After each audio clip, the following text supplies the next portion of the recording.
hopefully my mic decides to behave and cooperate with me while I try to figure out a good audio level for this, since the last thing I want to do is absolutely blow out everyone's eardrums, since that would not be very relaxing. Oh my, don't do that, filter. Hopefully this should be a good level, and I can boost this up. There we go. That should be a little less touchy. Might be a little too loud though. Bring that down. Tari knows the worst time to be scratching. Alright, there we go.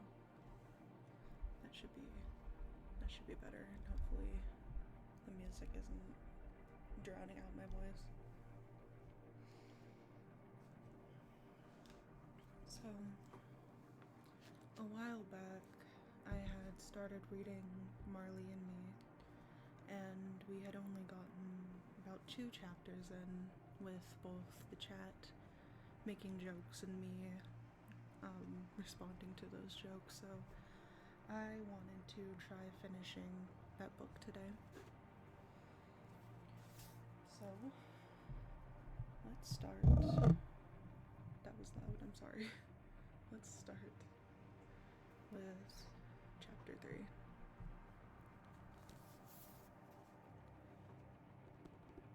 Chapter 3, Homeward Bound. While we counted down the days until we could bring Marley home, I belatedly began reading on Labrador Retrievers. I say belatedly because virtually everything I read gave the same strong advice. Before buying a dog, make sure you thoroughly research the breed so you know what you're getting into. Oops. An apartment dweller, for instance, probably wouldn't do well with a St. Bernard. A family with young children might want to avoid the sometimes unpredictable Chow Chow. A couch potato looking for a lapdog to idle for hours away in front of the television would likely be driven insane by a border collie, which needs to run and work to be happy. I was embarrassed to admit that Jenny and I had done almost no research before settling on a Labrador Retriever. We chose the breed on one condition alone: curb appeal. We often had admired them with their owners down on the Intracoastal Waterway bike trail. Big, dopey, playful glumps that seemed to love life with a passion not often seen in this world. Even more embarrassing, our decision was influenced by the Complete Dog Book, the Bible of Dog Breeds published by the American Kennel Club, or by any other reputable guide. It was influenced by that other heavyweight of canine literature, The Far Side by Gary Larson. We were huge fans of the cartoon. Larson filled his panels with witty, unbanned labs doing and saying the darndest things. Yes, they talked. What wasn't to like? Labs were immensely amusing animals, at least in Larson's hands. And who couldn't use a little more amusement in their life? We were sold. Now, as I pored through more serious works on the Labrador Retriever, I was relieved to learn that our choice, however ill-informed, was not too wildly off the mark. The lecture was filled with glowing testimonials about the Labrador Retriever's loving, even-keeled personality, its gentleness with children, its lack of aggression, and its desire to please. Their intelligence and malleability made them a leading choice for search and rescue training and as guide dogs for the blind and handicapped. All this boded well for a pet in a home that would sooner or later likely include children. One guide gushed, "The Labrador Retriever is known for its intelligence, warm affection for man, field dexterity, and undying devotion to any task." Another marveled at the breed's immense loyalty. All these qualities favored by from its specialty in sporting hunting, favored by bird hunters because of its skill at fetching down pheasants and ducks from frigid waters, into America's favorite family pet. Just the year before, in 1990, the Labrador Retriever had knocked the Cocker Spaniel out of the top spot on the American Kennel Club registry as the nation's most popular breed. No other breed has come close to overtaking the Lab since. In 2004, it took its 15th straight year as the AKC's top dog, with 146,692 labs registered. Coming in a distant second were golden retrievers with 52,550, and in third place, German shepherds with 46,046. Quite by accident, we had stumbled upon a breed America could not get enough of. All those happy dog owners couldn't be wrong, could they? We had chosen a proven winner, and yet the literature was filled with ominous caveats. Labs were bred as working dogs intended to have boundless energy. They were highly social and did not do well when left alone for long periods. They could be thick-skulled and difficult to train, and they needed rigorous daily exercise or they can become destructive. Some were wildly excitable and hard for even some experienced dog handlers to control. They had what could seem like eternal puppyhood, stretching 3 years or more. The long, exuberant adolescence acquired extra patience from owners. Hello, Manu. They were muscular and bred over the centuries to be insured to pain, qualities that served them well as they dove into the icy waters of the North Atlantic to assist fishermen. But in a home setting, those same qualities were also meant to be like the proverbial bull in the china closet. They were big, strong, barrel-chested animals that did not always realize their own strength. One owner would later tell me she once tied her male lab to the frame of her garage door so he could be nearby while she washed the car in the driveway. The dog spotted a squirrel and lunged, pulling the large steel door frame right off the wall. And then I came across a sentence that struck fear into my heart. The parents may be one of the best indications of the future temperament of your new puppy. A surprising amount of behavior is inherited. My mind flashed back to the frothing, mud-caked banshee that came charging out of the woods the night we picked our puppy. Oh my, I thought. The book counseled to insist, whenever possible, on seeing both the dam and the shire. My mind flashed back again, this time to the breeder's ever so slight hesitation when I asked where the father was. Oh, he's around somewhere. And then the way she quickly changed the topic. It was all making sense. Dog buyers in the know would have demanded to meet the father. And what would they have found? A manic, devilish tearing blindly through the night as if demons were close on his tail. I said a silent prayer that Marley had inherited his mother's disposition. Individual genetics aside, purebred labs all share certain predictable characteristics. The American Kennel Club set standards for the qualities Labrador retrievers should possess. Physically, they are stocky and muscular with a short, dense, weather-resistant coat. Their fur can be black, chocolate brown, or a range of yellows from light cream to a rich fox red. One of the Labrador Retriever's main distinguishing characteristics is thick, powerful tail, which resembles that of an otter and can clear a coffee table in one quick swipe. The head is large and blocky, with powerful jaws and high-set floppy ears. Most labs are about 2 feet in the withers or top of the shoulders, and a typical male weighs 65 to 80 pounds, though some can weigh considerably more.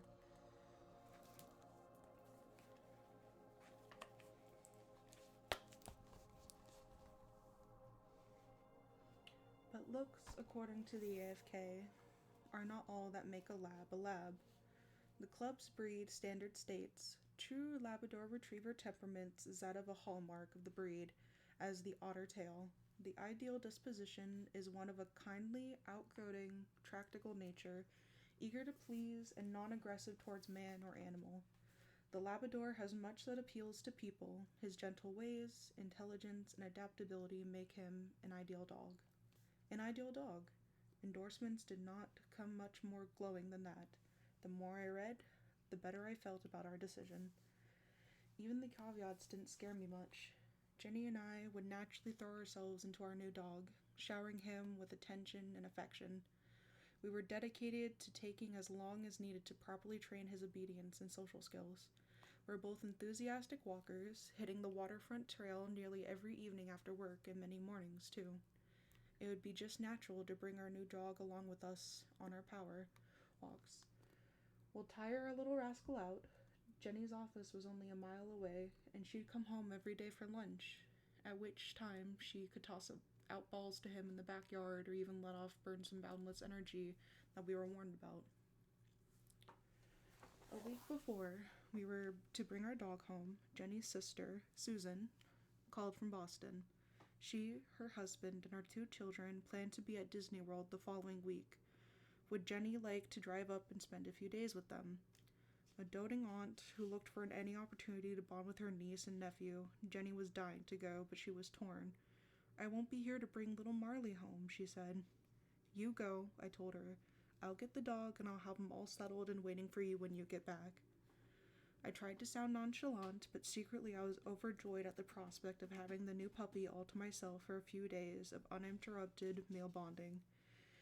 He would be our joint prospect, both of ours equally, but I never believed a dog would answer to 2 masters, and if there could only be one alpha leader in the household hierarchy, I wanted it to be me. This little 3-day run would give me a head start. A week later, Jenny left for Orlando, a 3.5-hour drive away. That evening after work, a Friday, I returned to the breeder's house to fetch the new addition to our lives. When Lori brought my new dog out from the back of the house, I gasped audibly.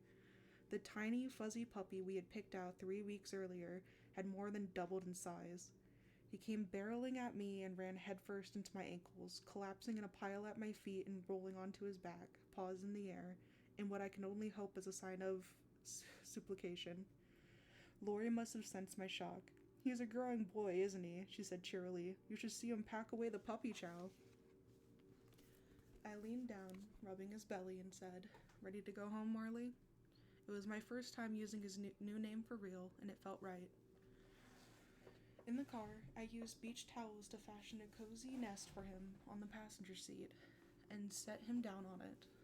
But I was barely out of the driveway when he began squirming and wiggling his way out of the towels. His belly crawled in my direction across the seat. Whimpering as he advanced at the center console, Marley met the first of the countless predicaments he would find himself over the course of his life. There he was, hind legs hanging over the passenger side of the console and front legs hanging over the driver's side. In the middle, his stomach was firmly breeched on the emergency brake. His little legs were going in all directions, clawing at the air. He wiggled and rocked and swayed, but he was grounded on the freighter, like a freighter on the sandbar. I reached over and ran my hand down his back, which only excited him more and brought a new flurry of squiggling. His hind paws desperately sought presence on the carpeted hump between the 2 seats. Slowly, he began working his hindquarters into the air, his butt rising up and up and up, tail furiously going until the law of gravity finally kicked in. He scalamooshed headfirst into the other side of the console, somersaulting onto the floor at my feet and flipping onto his back. From there, it was a quick, easy scramble up to my lap. Man, was he happy, desperately happy. He quaked with joy as he burrowed his head into my stomach and nibbled the buttons of my shirt, his tail slapping the steering wheel like the needle of a metronome. I quickly discovered I could affect the tempo of his wagging by simply touching him. When I had both hands on the wheel, the beat came as steady as 3 thumps per second. Thump, thump, thump.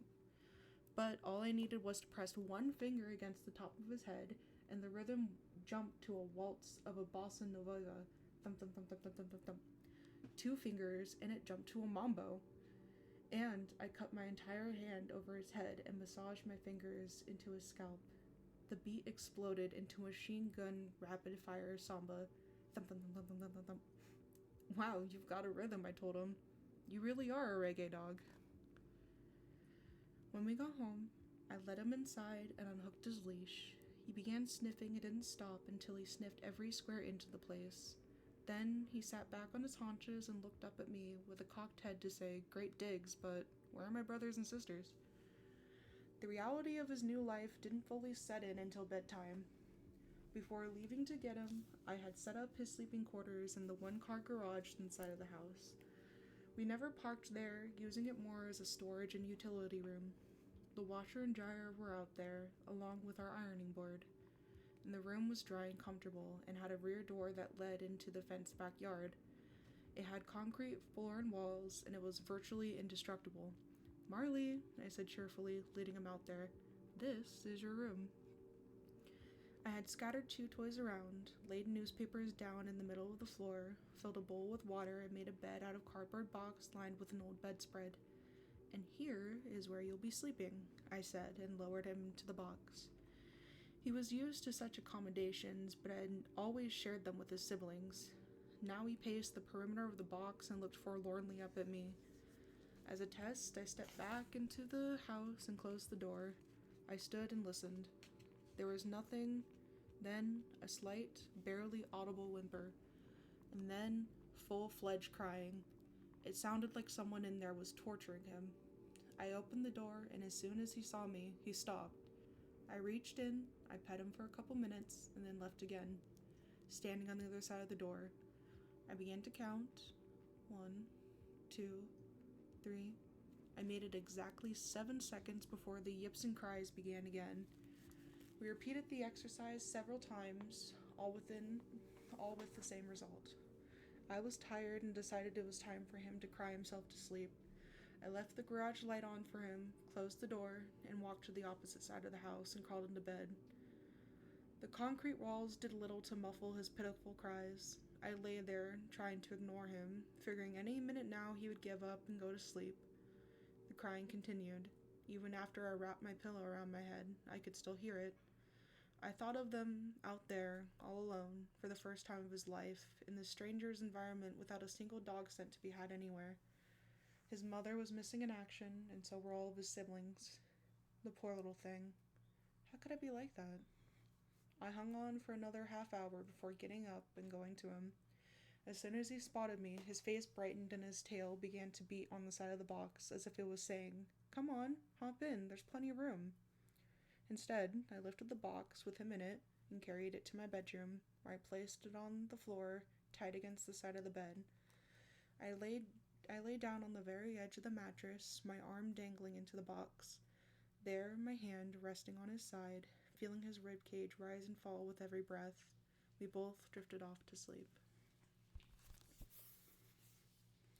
Chapter 4. Mr. Wiggles.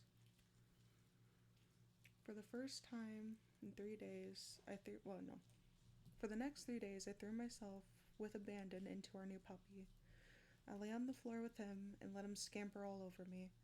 I wrestled with him. I used an old hand towel to play tug-of-war with him, and was surprised at how strong he already was. He followed me everywhere and tried to gnaw on anything he could get his teeth around. It took him one day to discover the best thing about his new home: toilet paper.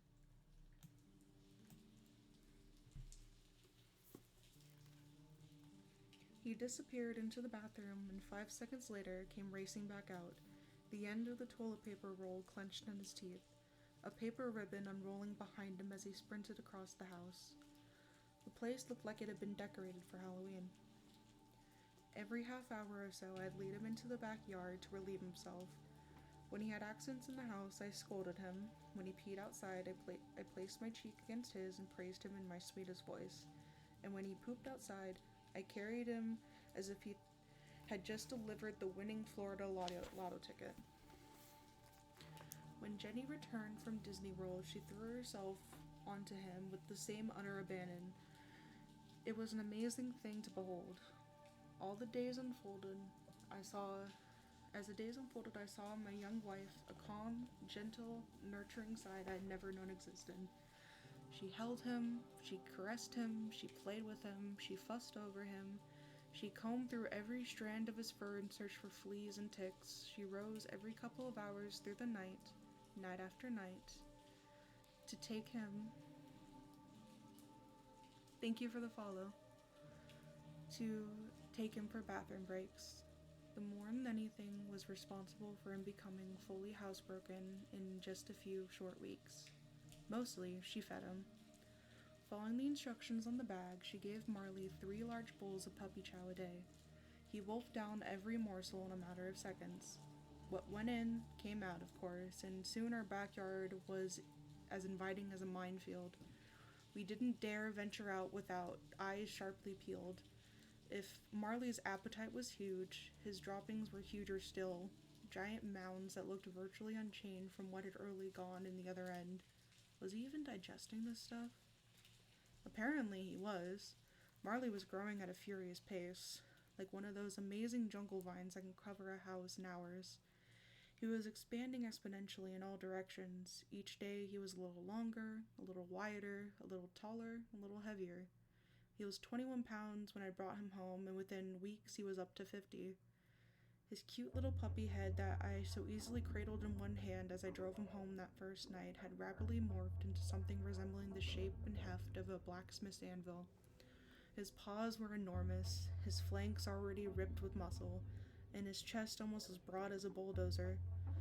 Just as the books promised, his slip of a puppy tail was becoming as thick and as powerful as an otter's. And what a tail it was.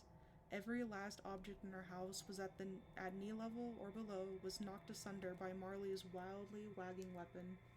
He cleared coffee tables, scattered magazines, knocked framed photographs off shelves, sent beer bottles and wine glasses flying.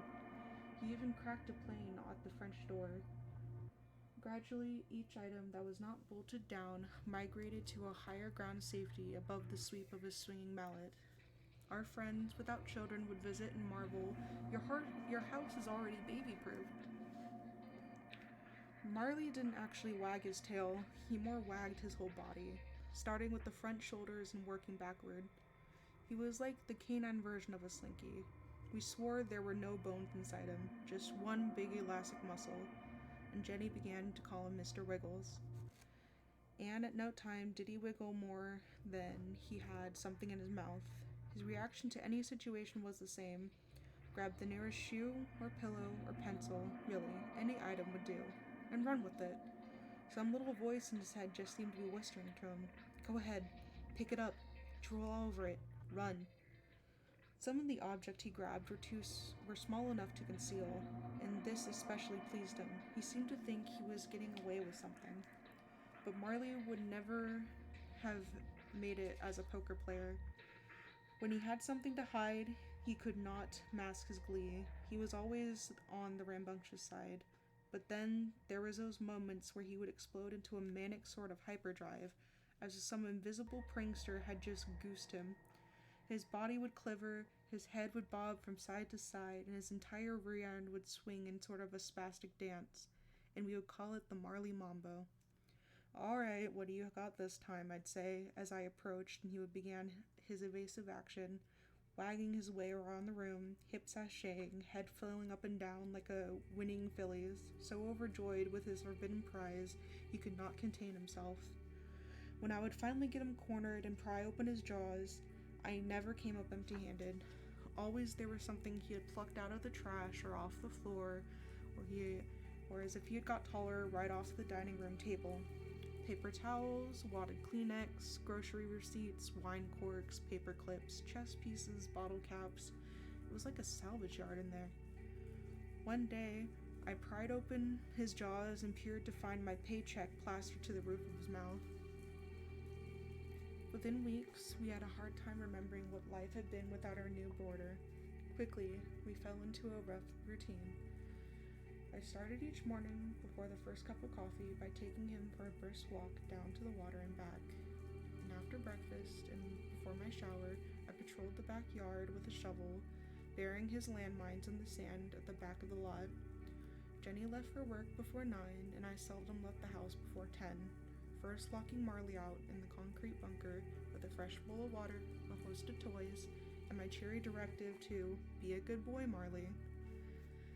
By 12:30, Jenny would be home on her lunch break, and she would give Marley his midday meal and throw him a ball in the backyard until he was tuckered out. In the early weeks, she would also make a quick trip home in the middle of the afternoon to let him out. After dinner, most evenings, we walked together with him down the waterfront, where we would stroll along the intercoastal as the yachts of Palm Beach idled by the glow of the sunset. Stroll is probably the wrong word. Marley strolled like a runaway locomotive strolls. He surged ahead, straining against his leash with everything he had, choking himself hoarse in the process. We yanked him back, He yanked us forward. We tugged, he pulled, coughing like a chain smoker from the collar strangling him. He veered left and right, darting at every mailbox and shrub, snipping, panting, and peeing without fully stopping, usually getting more pee on himself than the intended target. He circled behind us, wrapping his leash around our ankles before lurching forward again, nearly tripping us. When someone approached with another dog, Marley would bolt at them joyously, rearing up on his hind legs when he reached the end of his leash, dying to make friends. He sure seems to love life, one dog owner commented, and that about said it all. He was still small enough so we could win these leash tug-of-wars, but within each week the balance of power was shifting.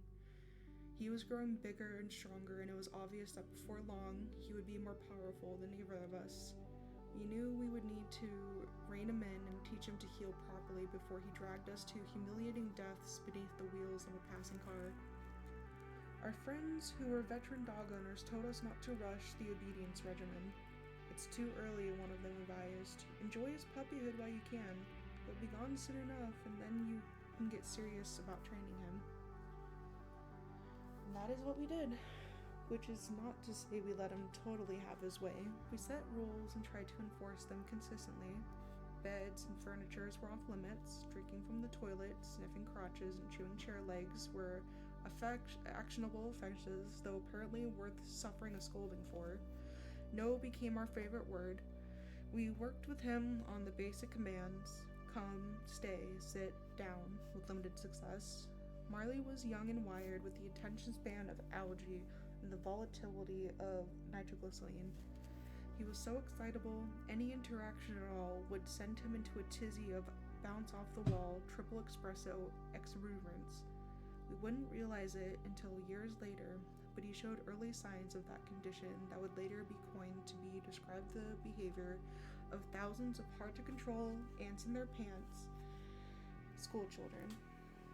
Our puppy had a textbook case of attention deficit hyperactivity disorder. Still, for all of his juvenile antics, Marley was serving an important role in our home and our relationship. Through his very helplessness, he was showing Jenny she could handle this maternal nurturing thing. He had been her care for several weeks, and she hadn't killed him yet. Quite to the contrary, he was thriving. We joked that maybe we should start withholding food to staunch his growth and suppress his energy levels. Jenny's transformation from cold-hearted plant killer to nurturing dog mom continued to amaze me. I think she amazed herself a little. She was a natural. One day, Marley began gagging violently, and before I'd even fully registered that he was in trouble, Jenny was on her feet, and she had swooped in, pried Marley's jaws open with one hand, and reached deep into his gullet, and in the other, pulling out a large, saliva-coated wad of cellophane. All in a day's work.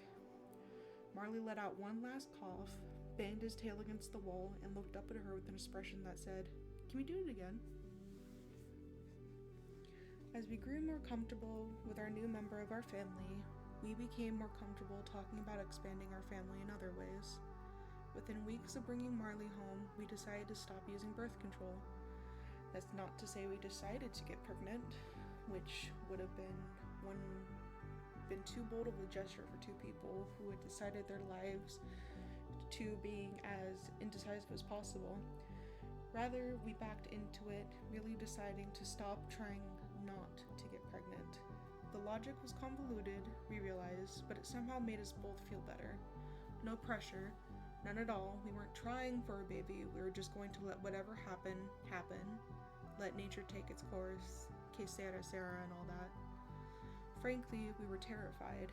We had several sets of friends who had tried for months, years even, to conceive without luck, and who had gradually taken their pitiful desperation public. At dinner parties, they would talk excessively about doctor's visits, sperm counts, and time menstrual cycles, much to the discomfort of everyone else at the table. I mean, what are you supposed to say?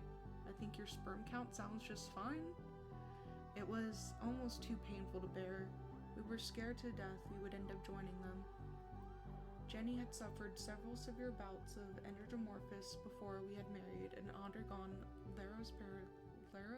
laparoscopic surgery to remove excess scar tissue from her fallopian tubes, none of which boded well for her fertility. Even more troubling was the little secret from her past. In those blindingly passionate early days of our relationship, when desire had a stranglehold on anything resembling common sense, we had thrown caution into the corner with our clothes and had sex with reckless abandon, using no birth control whatsoever.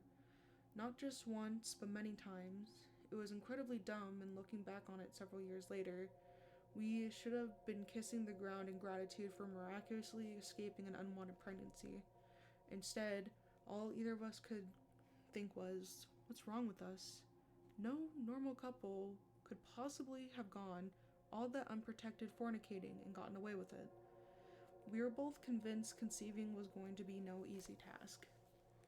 So, as our friends announced their plans to try to get pregnant, we remained silent. Jenny was simply trying to stash her birth control prescription away in the medicine cabinet and forgot about it. If she ended up pregnant, fantastic. If she didn't, well, we weren't actually trying anyway, now were we? Winter in West Palm Beach is a glorious time of year, marked by crisp nights and warm, dry, sunny days. After the insufferable long, torpid summer, most of it spent in air conditioning or hopping from one shade tree to the next in an attempt to dodge the blistering sun, winter was one time to celebrate the gentle side of the suburban tropics.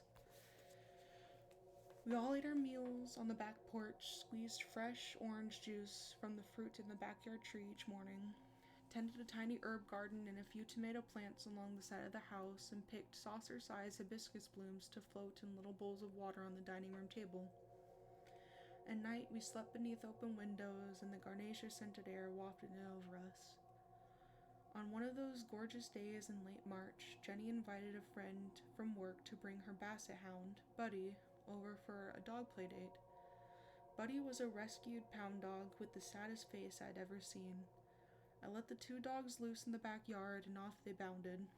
Old Buddy wasn't quite sure what to make of this hyper-generalized yellow juvenile who raced and shrieked and ran tight circles around him. Buddy took it in good humor, and the two of them romped and played together for more than an hour before they both collapsed at the shade of the mango tree, exhausted. A few days later, Marley started scratching and wouldn't stop. He was clawing so hard at himself we were afraid he might draw blood. Jenny dropped to her knees and began one of her routine inspections, working her fingers through his coat, parting his fur as she went to see his skin below. And after a few seconds, she called out, "Damn it, look at this." I peered over her shoulder and where she had parted Marley's fur just in time to see a small black dart undercover. We lay him flat on the floor and began going through every inch of his fur. Marley was thrilled with the one-on-two action and panted happily, his tails thumping the floor. Everywhere we looked, we found them. Fleas. Swarms of them. They were between his toes and under his collar and burrowed inside his floppy ears.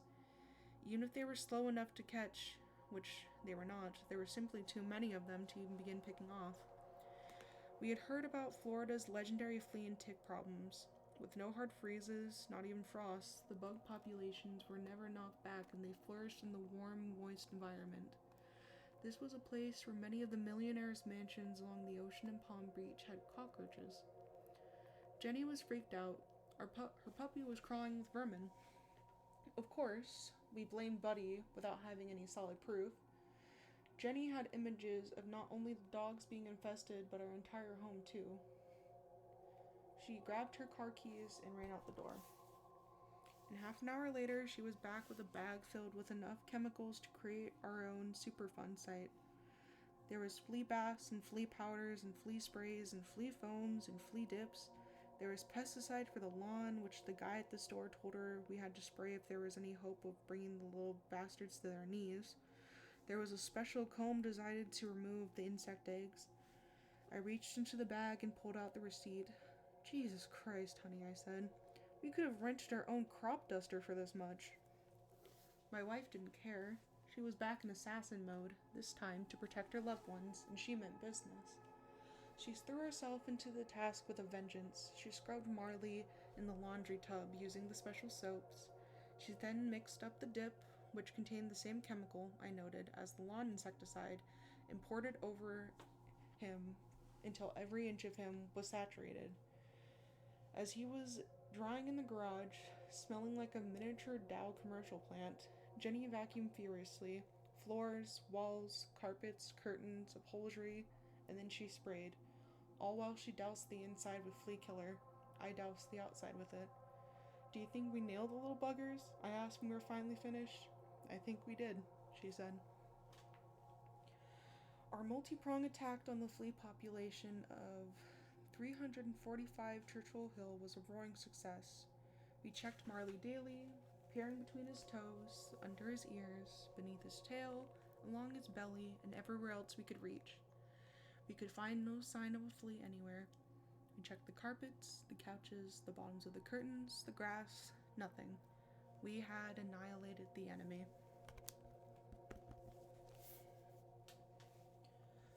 Chapter 5. The Test Strip. A few weeks later, we were lying in bed, reading when Jenny closed her book and said, "It's probably nothing." "What's probably nothing?" I said, absently, not looking up from my book. "My period's late." She had my attention. "Your period? It is?" I turned to face her. "That happens sometimes, but it's been over a week, and I've been feeling weird too." "Weird how?" "Like I have a low-level stomach flu or something. I had one sip of wine at dinner the other night, and I thought I was going to throw up." "That's not like you." Just the thought of alcohol makes me nauseous." I wasn't going to mention it, but she had also been rather cranky lately. "Do you think?" I began to ask. "I don't. Do you?" "How am I supposed to know?" "I almost didn't say anything," Jenny said, "just in case. You know, I don't want to jinx us." That's when I realized just how important this was to her, and to me too. Somehow, parenthood had snuck up on us. We were ready for a baby. We lay there side by side for a long while, saying nothing, looking straight ahead. "We're never going to fall asleep," I finally said. "The suspense is killing me," she admitted. "Come on, get dressed," I said. "Let's go to the drugstore and get a home test kit." I threw on short and t-shirts and opened the front door. Marley bounded out ahead of us, overjoyed at the prospect of a late-night car ride.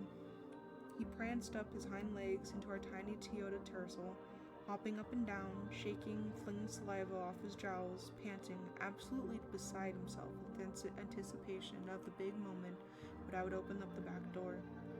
"Geez, you'd think he was the father," I said. When I opened the door, he leaped into the back seat with such gusto he had sailed clear to the other side without touching down, not stopping until he cracked his head loudly, but apparently with no ill effect, against the far window. The pharmacy was open till midnight, and I waited in the car with Marley while Jenny ran in.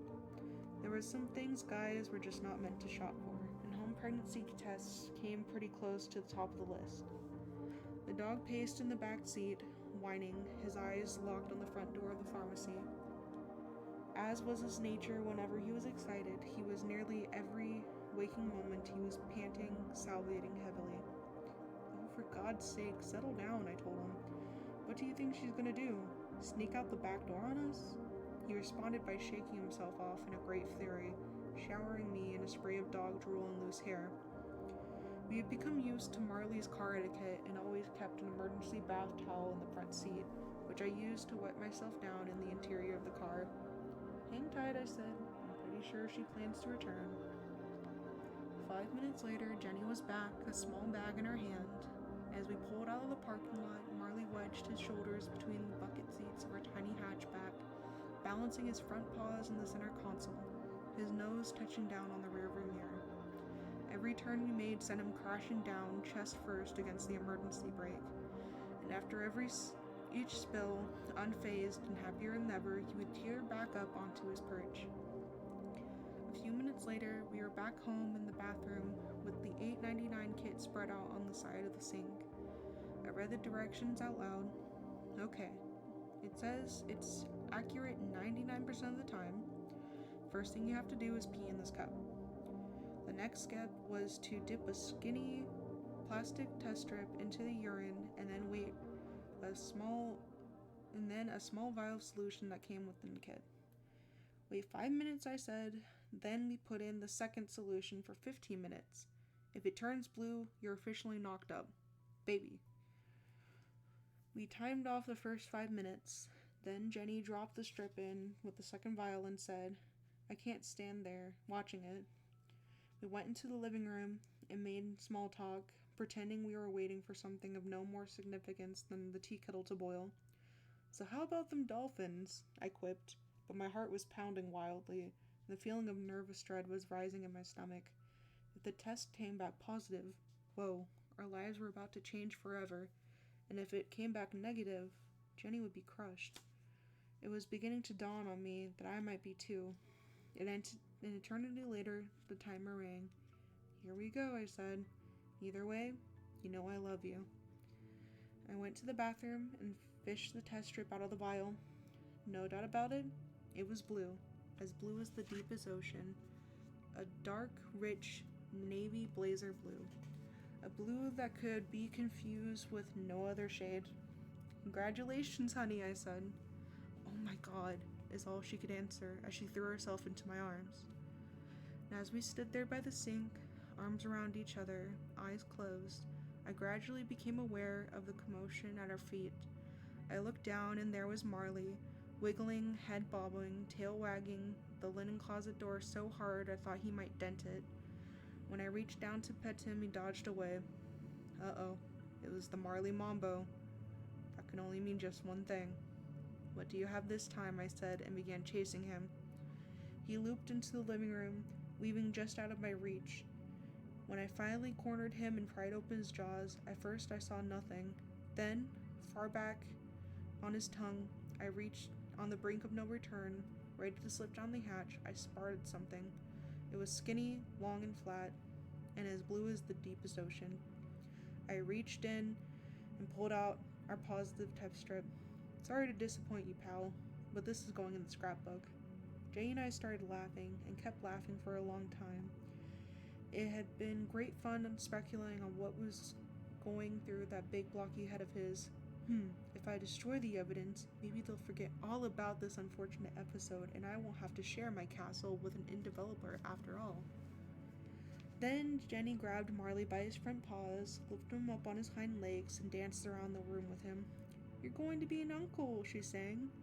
Marley responded with his trademark way by lunging up and planting a big wet tongue squarely on her mouth. The next day, Jenny called me at work. Her voice was bubbling. She had just returned from the doctor, who had officially confirmed the results of her home test. He said all systems are go, she said. The night before, we had counted back on the calendar, trying to pinpoint the date of conception. She was worried that we had already been pregnant when we went on our hysterical flea eradication spree a few weeks later. Exposing herself to all of those pesticides couldn't be good, could it? She raised her concerns with the doctor, and he told her it was possibly not an issue. Just don't use them anymore, he advised. He gave her a prescription for prenatal vitamins and told her to see her back in his office in 3 weeks for a sonogram, an electronic imaging process that would give us our first glimpse at the tiny fetus growing inside Jenny's belly. He wants us to make sure we bring a videotape, she said, so we can save our own copy for posterity. On my desk calendar, I made a note of it.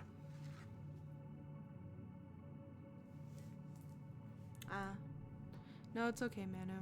I'm still trying to figure out a volume, the best volume on this, because I don't want it to be too loud, and I have it turned a little bit low.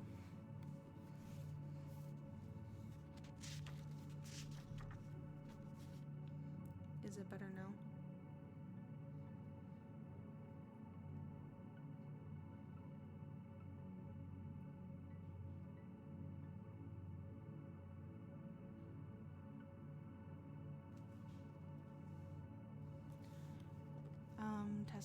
Testing, 1, 2, 3.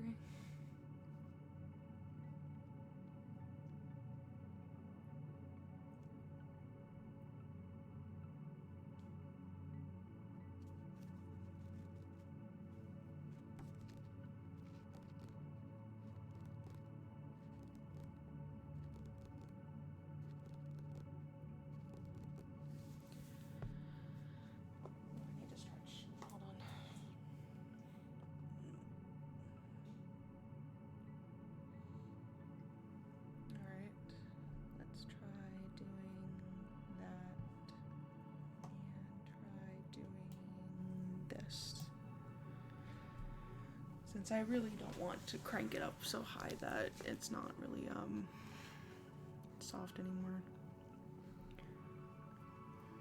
Chapter 6, Matters of the Heart. The natives would tell you South Florida has 4 seasons. Subtle ones, they admit, but 4 distinct seasons nonetheless. Do not believe them. There are only 2. The warm, dry season and the hot, wet one. It was about the time of this overnight return of tropical weather when we awoke one day to realize our puppy was a puppy no more. As rapidly as winter had morphed into summer, it seemed, Marley had morphed into a gangly adolescent. At 5 months old, his body had filled out his baggy wrinkles and his oversized yellow fur coat. His enormous paws no longer looked so comically out of proportion. His needle-sharp baby teeth had given way to impossible fangs that could destroy a frisbee, or a brand-new leather shoe, and a few quick chomps. The timbre of his bark had deepened to an imitating boom, and when he danced on his hind legs, which he did often, tottering around like a dancing Russian circus bear, he could rest his front paws on my shoulders and look me straight in the eye. The first time the veterinarian saw him, he let out a soft whistle and said, "You're gonna have a big boy on your hands." And that's what we did. He had grown into a handsome specimen, and I felt obliged to point out that doubting Miss Jenny, as my formal name for him, was not so off the mark. Grogan's majestic Marley of Churchill, besides residing on Churchill Road, was the very definition of majestic. When he stopped chasing his tail anyways. Sometimes, after he ran every last ounce of nervous energy out of himself, he would lie on the Persian rug in the living room, basking in the sun slanting through the blinds. His head up, nose glistening, paws crossed before him, he reminded us of an Egyptian sphinx. We were not the only ones to notice the transformation. We could tell from the wide berth strangers gave us, and the way they recoiled when he bounded their way, that they could no longer view him as a harmless puppy. To him, he had grown into something to be feared. Our front door had a small oblong window at eye level, 4 inches wide by 8 inches long. Marley lit for company, and whenever someone rang the bell, he would shriek across the house, going into a full skid as he approached the foyer, cantering across the wood floors, tossing up throw rugs as he slid, and not stopping until he crashed into the door with a loud thud. He would then hop up onto his hind legs, yelping wildly, his big head filling the tiny window to stare straight into the face of whoever was on the other side. For Marley, he convinced himself the resident welcome wagon. It was a joyous overture. For door-to-door salespeople, postal carriers, and anyone else who didn't know him, though, it was as if Cujo just jumped out from a Stephen King novel, and the only thing that stood between them and this merciless mauling over was our wooden door.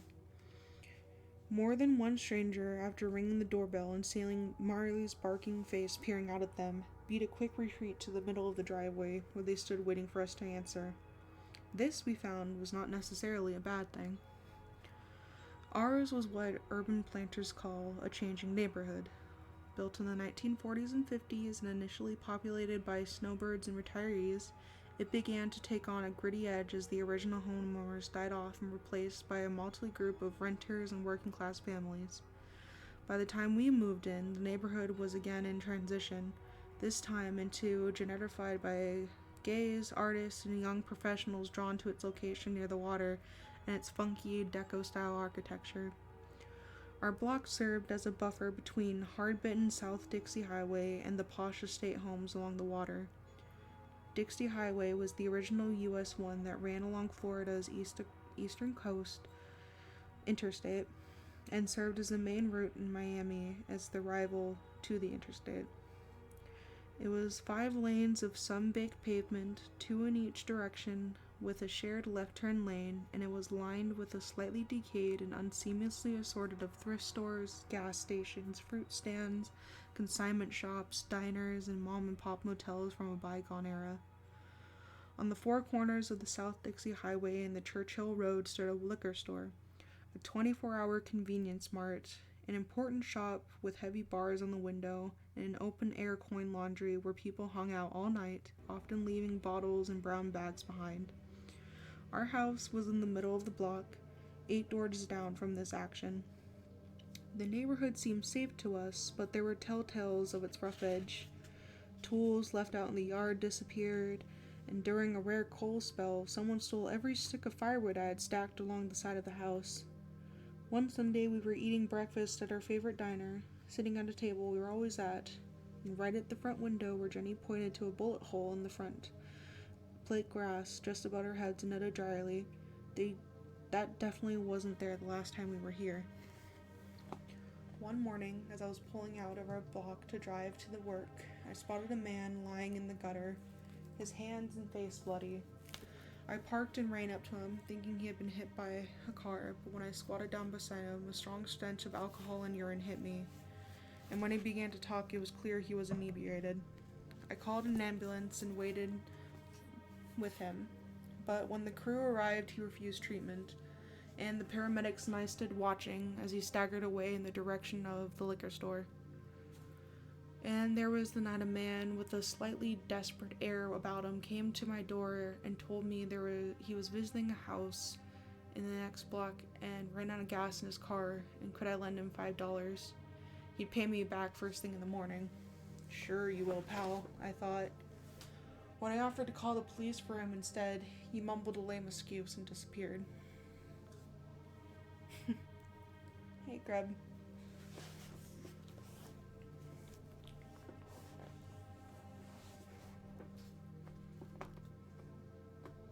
Most unsettling of all was when we learned about the small house kitty corner from ours. A murder had taken place there just a few months before we moved in, and not just a run-of-the-mill murder, but a horribly gruesome one involving an invalid window and a chainsaw. The case had been all over the news, and before we moved in, we were well familiar with all the details. Everything. That is, except the location. And now, here we are, living across the street from the crime scene. The victim was a retired school teacher named Ruth Ann Niemeyer, who had lived in the house alone and was one of the original settlers in the neighborhood. After a hip replacement surgery, she had hired a day nurse to help take care of her, which was a fatal decision. The nurse, police later asserted, had been stealing checks out of Mrs. Niemeyer's checkbook and forging her signature. The old woman had been frail but mentally sharp, and she confronted the nurse about the missing checks and the unexplained charges to her bank account. The panicked nurse bludgeoned the poor woman to death, then called her boyfriend, who arrived with a chainsaw to help dismember her body in the bathtub. Together, they packed the body parts into a large trunk, rinsed the woman's blood down the drain, and drove away. For several days, Mrs. Niemeyer's disappearance remained a mystery.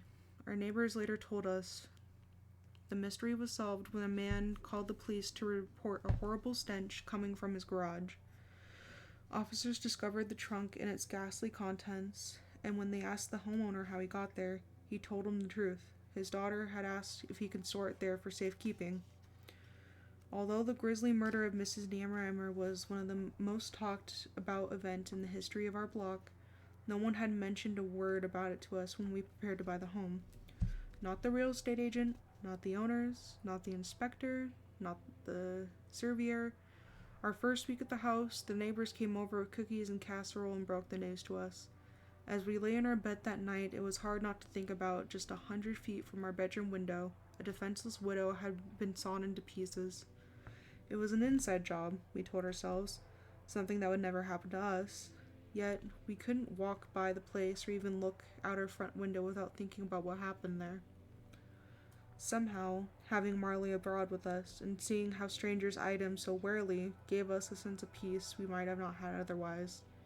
He was a big, loving dupe of a dog, without whose defense strategy against intruders would surely have been to lick them to death. But the prowlers and predators out there didn't need to know that. To him, he was big, he was powerful, and he was unpredictably crazy, and that's how we liked it. Pregnancy suited Jenny well. She began rising at dawn to exercise and walk Marley. She prepared wholesome, healthy meals, loaded with fresh fruits and vegetables. She swore off caffeine and diet sodas, and of course, all alcohol, not even allowing me to stir a tablespoon of cooking sherry into the pot. We had sworn to keep the pregnancy a secret until we were confident the fetus was viable and beyond the risk of miscarriage. But this front, neither of us did well. We were so excited that we dribbled out our news to one confidant to another, swearing each to silence until our secret was no longer a secret at all. First, we told our parents, then our siblings, then our closest friends, then our office mates, then our neighbors. Jenny's stomach at 10 weeks was just starting to round slightly. It was beginning to seem real. Why not share our joy with the world? By the time the day arrived for Jenny's explanation and sonogram, we might as well plastered it on a billboard. John and Jenny are expecting. I took off work the morning of the doctor's appointment and as instructed, brought a blank videotape I could capture the first grainy images of our baby. The appointment was to be part checkup, part informational meeting. We would be assigned to a nurse midwife who would answer all of our questions, measure Jenny's stomach, and listen to the baby's heartbeat, and, of course, show us the tiny life form inside of her. We arrived at 9 a.m., brimming with anticipation. The nurse, midwife, a gentle middle-aged woman with a British accent, led us to a small examine room and immediately asked, "Would you like to hear your baby's heartbeat?" "Would we ever?" we told her. We listened intently as she ran a sort of microphone hooked up to a speaker over Jenny's abdomen. We sat in silence, smiles frozen on our faces, straining to hear the tiny heartbeat. But only static came through the speaker. The nurse said that's not unusual. It depends on how the baby is laying. Sometimes you can't hear anything. It might still be a little early. She offered to go right to the sonogram. "Let's have a look at your baby," she said breezily. "Our first glimpse of baby Groggy," Jenny said, beaming at me. The nurse midwife led us to the sonogram room and had Jenny lie on the back of the table with a monitor screen beside it. "I brought a tape," I said, waving it in front of her.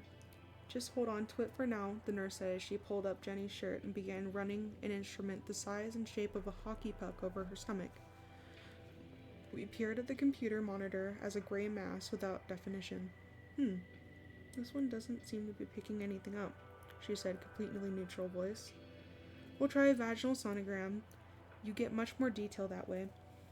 She left the room and returned moments later with another nurse, a tall bleached blonde with a monogram on her fingernail. Her name was Essie, and she asked Jenny to remove her panties, then inserted a latex-covered probe into her vagina. The nurse was right. The resolution was far superior to that of the other sonogram. We zoomed in on what looked to be a tiny sac in the middle of a gray sea and, at the click of a mouse, magnified it, then magnified it again, and again. But despite the great detail, the sac just looked like an empty, shapeless sock to us. Where were the little arms and legs the pregnancy books would have formed by 10 weeks? Where was the tiny head? Where was the beating heart?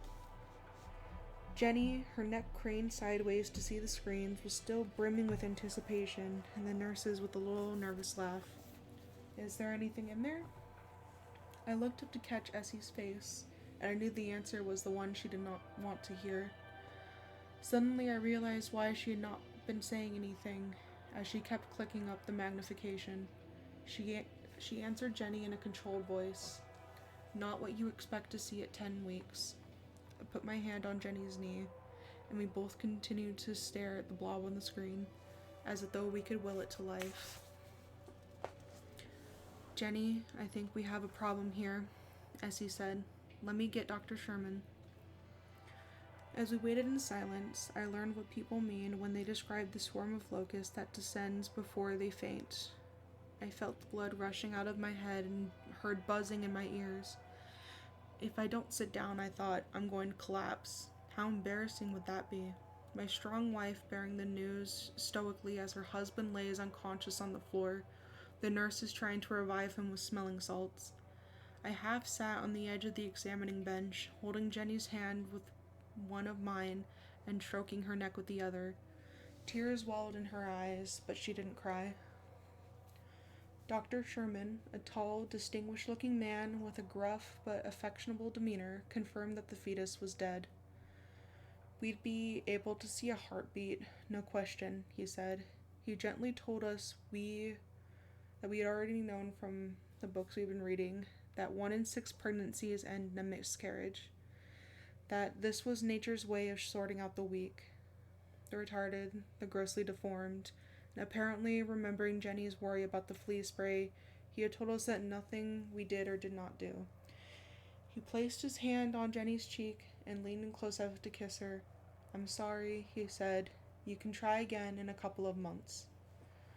We both sat there in silence. The blank videotape sitting on the bench beside us suddenly seemed to be an incredible embarrassment, a sharp reminder of our blind, naive optimism. I wanted to throw it away. I wanted to hide it. I wanted to ask the doctor, "Where do we go from here?" "We have to remove the placenta," he said. "Years ago, you wouldn't have known you've miscarried yet, and you would have waited until you started hemorrhaging." He gave us the option of waiting over the weekend and returning on Monday for the procedure, which would be the same as an abortion, with the fetus and placenta being vacuumed out of the uterus. But Jenny wanted to get it all behind her, and so did I. "The sooner the better," she said. "Okay then," Dr. Sherman said. He gave her something to force her to dilate and was gone. Down the hall, we could hear him enter another exam room and boisterously greet an expectant mother with jolly banter. Alone in the room, Jenny and I fell heavy on each other's arms and stayed that way until a light knock came at the door. It was an older woman I had never seen before. She carried a sheaf of papers. "I'm sorry, sweetie," she said to Jenny. "I'm so sorry." And then she showed her where she had to sign the waiver acknowledging the risk of uterine suction. When Dr. Sherman returned, he was all business. He injected Jenny first with Valium and then Detromol, and then the procedure was quick if not painless. He was finished before the drug seemed to fully kick in. When it was over, she lay nearly unconscious as the sedatives took full effect. "Just make sure she doesn't stop breathing," the doctor said as he walked out of the room. I couldn't believe it. Wasn't it his job to make sure she didn't stop breathing? The waiver she signed never said patients should stop breathing at any time due to overdose of barbiturates. I did as I was told, talking to her in a loud voice, rubbing her arm, lightly slapping her cheek, saying things like, "Hey Jenny, what's my name?" She was dead to the world. After several minutes, Essie stuck her head in to check on us, and caught one glimpse of Jenny's gray face and wheeled out of the room and back in moments later with a wet washcloth and smelling salts, which she held under Jenny's nose for what seemed forever before Jenny began to stir, and once, only briefly, I kept talking to her in a loud voice, telling her to breathe deeply so I could feel it on my hand. Her skin was ashen, and I found her pulse 60 beats per minute. I nervously dabbed the white cloth across her forehead, cheeks, and neck. Eventually, she came around, though she was extremely groggy. "You had me worried," I said. She looked blankly at me, as if trying to ascertain why I might be worried. Then she drifted off again. A half hour later, the nurses helped dress her, and I walked out of the office with those orders. For the next 2 weeks, no baths, no swimming, no douches, no tampons, no sex. In the car, Jenny maintained a detached silence, pressing herself against the car passenger door, gazing out the window. Her eyes were red, but she would not cry. I searched for comforting words without success. Really, what could be said? We had lost our baby. Yes, I could tell her we could try again. I could tell her that many couples go through the same thing, but she didn't want to hear it, and I didn't want to say it. Someday we'd be able to see it all in perspective, but not today. I took the scenic route home, winding along Flagler Drive, which hugs the West Palm Beach waterfront from the north end of the town, where the doctor's office was, to the south end, where we lived. The sun glistened off the water, the palm trees swayed gently beneath the cloudless blue sky. It was a day meant for joy, but not for us. We drove home in silence. When we arrived at the house, I helped Jenny inside and onto the couch. When we went to the garage where Marley, as always, awaited our return with breathless anticipation. As soon as he saw me, he drove for his oversized rawhide boned, and proudly prowled around the room with it, his body wagging, tail whacking the washing machine like a mallet on a kettle drum. He begged me to try and snatch it from him. "Not today, pal," I said, and let him out the back door into the yard. He took a long pee against the logot tree and then came barreling back inside, took a big drink of water, water sloshing everywhere, and cantered down the hall, searching for Jenny. It took me a few seconds to lock the back door, mop up the water he had spilled, and following him into the living room. When I turned the corner, I stopped short. I would have bet a week's pay that I was looking at something couldn't possibly happen. Our rambunctious, wired dog stood with his shoulders between Jenny's knees, his big, blocky head resting quietly in her lap. His tail hung flat between his legs, the first time I can remember not wagging whenever it was touching one of us. His eyes were turned up at her, and he was whimpering softly. She stroked his head a few times and then, no warning, buried her face into the thick fur of his neck and began sobbing.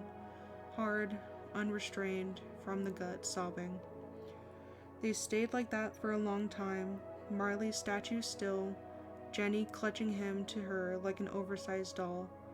I stood off to the side, feeling like a warrior and turning on in a private moment, not quite knowing what to do with myself, and then, without lifting her... I turned you off, you hoe. Shush. It's not bedtime.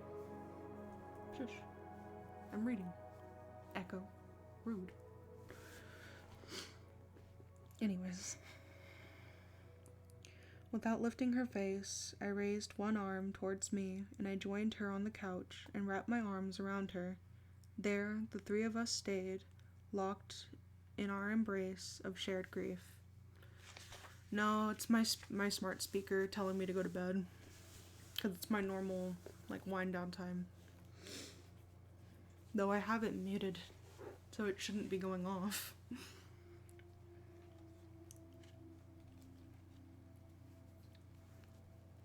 Yeah.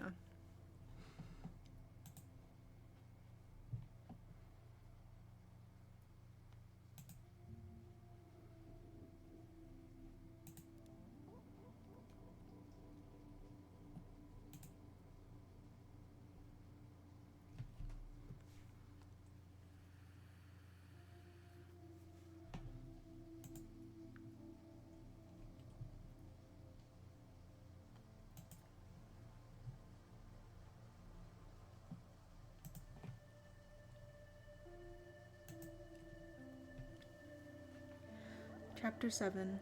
Master and Beast. The next morning, a Saturday, I awoke at dawn to find Jenny lying on her side, with her back to me, weeping softly. Marley was awake too, his chin resting on the mattress, once again conversating with his mistress. I got up and made coffee, squeezed fresh orange juice, brought in a newspaper, made toast, and when Jenny came out of her robe several minutes later, her eyes were dry and she gave me a brave smile as if to say she was okay now. After breakfast, we decided to get out of the house and walk Marley down to the water for a swim. A large concrete breakwater and mounds of boulders lined the shore of our neighborhood, making the water inaccessible. But if you walked a half-dozen blocks to the south, the breakwater curved inland, exposing a small white sand beach littered with driftwood, a perfect place for a dog to frolic. When we reached the little beach, I wagged a little stick in front of Marley's face and unleashed him. He stared at the stick as a starving man would stare at a loaf of bread, his eyes never leaving the prize. "Go get it," I shouted, and hurled the stick as far as I could out into the water. He cleared the concrete wall in one spectacular leap, galloped down the beach and out into the shallow water, sending up plumes of spray around him. This is what Labrador retrievers were born to do. It was in their genes and in their job description. No one is certain where Labrador retrievers originated, but this much was known for sure. It was not in Labrador. These muscular, short-haired water dogs first surfaced in the 1600s, a few hundred miles to the south of Labrador, in Newfoundland. There, Easy Diarist observed, the local fishermen took the dogs to sea with them in their dories, putting them to good use, hauling in lines and nets, and fetching fish that came off the hooks. These dogs' dense, oily coats made them impervious to the icy waters, and their swimming prowess, boundless energy, and the ability to cradle fish gently in their jaws without damaging the flesh made them ideal work dogs in the tough North Atlantic conditions. How the dogs came to be in Newfoundland is anyone's guess. They were not indigenous to the island, and there was no evidence that early Eskimos who first settled in the area brought dogs with them. The best theory is the early ancestors of the retrievers were brought to Newfoundland by fishermen from Europe and Britain, many of whom jumped ship and settled on the coast, established communities, and from there, from what was now known as the Labrador Retriever, may have evolved through unintentional, willy-nilly crossbreeding. It likely shares common ancestry with the larger and shaggier Newfoundland breed. However, they came to be the amazing retrievers soon pressed into duty by island hunters to fetch game birds and waterfowl. In 1662, a native of St. John's, Newfoundland, named W. Cormack journeyed on foot across the island and noticed the abundance of local water dogs, which he found to be admirably trained as retrievers in fowling and otherwise useful. The British gentry eventually took notice, and by the early 19th century were importing the dogs to inland for use for sportsmen in pursuit of peasant grouse and partridges. According to the Labrador Retriever Club, a national hobbyist group formed in 1931 and dedicated to preserving the integrity of the breed, the name Labrador Retriever came about inadequately sometime in the 1830s when the apparently geography-challenged 3rd Earl of the Malmesbury wrote to the 6th Duke of the Berwick to gush about his fine line of sporting retrievers. "We always call mine Labrador dogs," he wrote, and from that point forward, the name stuck. The good Earl noted that he first went to great lengths to keep the breed as pure as I could from the first, but others were less religious about genetics, freely classing Labradors with other retrievers in hopes that their excellent qualities would transfer. The Labrador genes proved indomitable, and the Labrador Retriever line remained distinct, winning recognition in the Kennel Club of England as a breed all its own on July 7, 1903. B.W. Zizou, an enthusiast and longtime breeder, wrote for the Labrador Retriever Club. The American sportsman adopted the breed from England and subsequently developed and trained the dog to fulfill the hunting needs of this country. Today, as the past, the Labrador will eagerly enter ice-cold water in Minnesota to retrieve a shot bird. He'll work all day, hunting doves in the heat of the Southwest, his only reward a pat for a job well done. This was Marley's proud heritage, and it appeared he had inherited at least half of the instinct. He was a master at pursuing his prey. It was a concept of returning it that he did not seem to quite grasp. His general attitude seemed to be, if you want the stick back that bad, you jump in the water for it. He came charging back onto the beach with his prize in his teeth. "Bring it here," he yelled, slapping my hands together. "Come on, boy, give it to me." He pranced over, his whole body wagging with excitement, and promptly shook water and sand all over me. Then, to my surprise, he dropped the stick at my feet. Wow, I thought. How's that for service? I looked back at Jenny, sitting on the beach beneath an Australian pine. I gave her a thumbs up, but when I reached back down to pick the stick, Marley was ready. He dove in, grabbed it, and raced across the beach in a crazy figure eight. He swerved back, nearly colliding with me, taunting me to chase him. Made a few lunges at him, but it was clear he had both speed and agility on his side. "You're supposed to be a Labrador Retriever," I shouted, "not a Labrador Evader." But what I had that the dog didn't was an evolved brain that at least slightly exceeded my brawn. I grabbed a second stick and made a tremendous fuss over it. I held it over my head and tossed it from hand to hand. I swung it from side to side. I could see Marley's resolve softening. Suddenly, the stick in his mouth Just moments earlier, his most prized possession he could imagine on earth had lost its catchet. My stick drew him in like a tempest. He crept closer and closer until he was just inches from me. "Oh, a sucker is born every day, isn't he, Marley?" I cackled, rubbing the stick across his snout and watching as he went cross-eyed trying to keep it in his sights. I could see the little cogs going in his head as he tried to figure out how he could grab the new stick without relinquishing the old one. His upper lip quivered as he tested the concept of making a 2-for-1 grab. And as soon I had my free hand tugged around the end of the other stick in his mouth. I tugged as he tugged back, growling. I pressed the second stick against his nostrils. "You know you want it," I whispered. And as he did ever, the temptation was too good to bear. I could feel his grip loosening, and then he made his move. He opened his jaws to try to grab the second stick without losing his first. In a heartbeat, I whipped both sticks above my head. He leaped in the air, barking and spinning, obvious at a loss in how such a carefully laid battle strategy could have gone so bad awry. "And this is why I am the master and you are the beast," I told him. And with that, he shook more water and sand in my face. I threw one of the sticks out into the water and he raced after it, yelping madly as he went. He returned a new, wiser opponent. This time he was cautious and refused to come anywhere near me. He stood about 10 yards away, stick in mouth, eyeing the new object of his desire, which happened to be the old object of his desire, his first stick, now perched high above my head. I could see the cogs moving again. He was thinking, "This time, I'll just wait right here until he throws it. Then, he'll have no sticks, and I'll have both sticks." "You think I'm really dumb, don't you, dog?" I said. I heaved back with a great, exaggerated moan and hurled the stick with all my might. Sure enough, Marley roared into the water with his stick still locked in his mouth. The only thing was, I hadn't let go of mine. Do you think Marley figured that out? He swam halfway into Palm Beach before catching on that the stick was still in my hand. "You're cruel," Jenny yelled from her beach, and I looked back to see that she was laughing. When Marley finally got back on shore, he plopped down in the sand, exhausted but not about to give up his stick. I showed him mine, reminding him how far superior it was to his, and ordered, "Drop it." I cocked my arm back as if to throw, and the dummy bolted back to his feet and began headed for the water again. "Drop it," I repeated when he returned. It took several tries, but finally he did just that.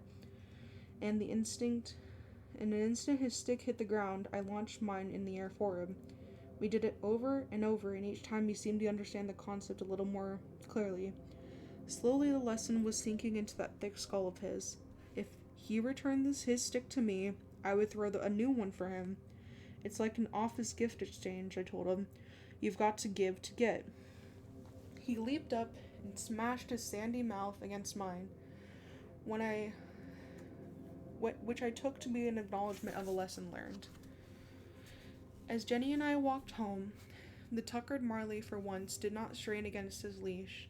I beamed with pride at what we had accomplished. For weeks, Jenny and I had been working to teach him some basic social skills and manners, but progress had been painfully slow. It was like we were living with a wild stallion and trying to teach it to sip tea from fine porcelain. Some days I felt like Andy Sullivan to Marley's Helen Keller. I looked back to St. Sean and how quickly I, a mere 10-year-old boy, had been able to teach all I needed to know to be a great dog. I wonder what I was doing wrong this time. But our little fetching exercise offered a glimmer of hope. "You know," I said to Jenny, "I really think he's starting to get it." She looked down at him, plodding along beside us. He was soaking wet and coated in sand, spittle forming on his lips, his hard, worn stick still clenched in his jaws. I wouldn't be so sure of that. The next morning, I again awoke before dawn to the sounds of Jenny softly sobbing beside me. "Hey," I said, and wrapped my arms around her. She nestled her face against my chest, and I could feel her tears soaking into my t-shirt. "It's fine," she said. "Really, I'm just, I didn't know. She was trying to be the brave soldier, and I felt it too. The dull sense of loss and failure. It felt odd. Less than 48 hours earlier, we had been bubbling with anticipation over a new baby, and now it was just that there had never been a pregnancy at all.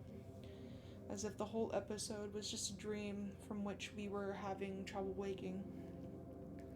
Later that day, I took Marley with me in the car to pick up a few groceries and some things Jenny needed at the pharmacy.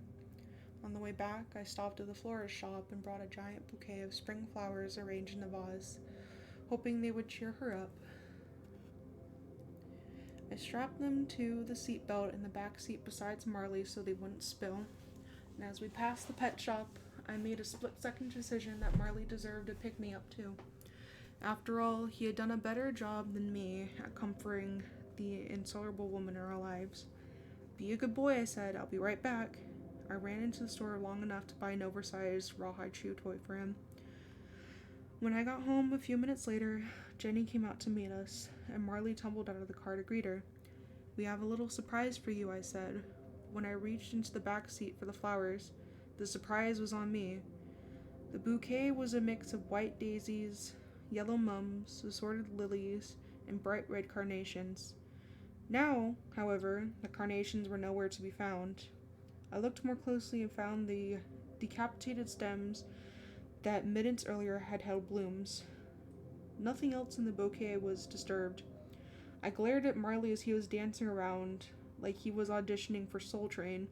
"Get over here," I yelled, and when I finally caught him and pried open his jaws, I found the incredible evidence of his guilt. Deep in his carnivorous mouth, tucked in one jowl like a wad of chewing tobacco, was a single red carnation. The others presumably were already down the hatch. I was ready to murder him. I looked up at Jenny and tears were streaming down cheeks, but this time they were tears of laughter.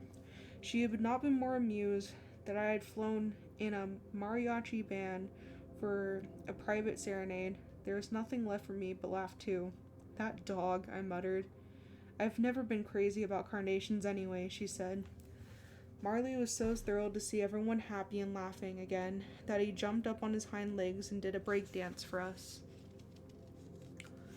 The next morning I woke up to bright sun dappling through the branches of the Brazilian pepper tree and across the bed. I glanced at the clock. It was nearly 8. I looked at my wife, sleeping peacefully, her chest rising and falling in long, slow breaths. I kissed her hair and draped my arm around her waist and closed my eyes again. I am going to take a quick 15-minute break to go stretch and get something to drink. So I will be right back, since my back really needs to stretch.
At Not Howie says Taco Bell only really hits after midnight, which is why I'm gonna use the Cantina chicken menu to help him see the Taco Bell light.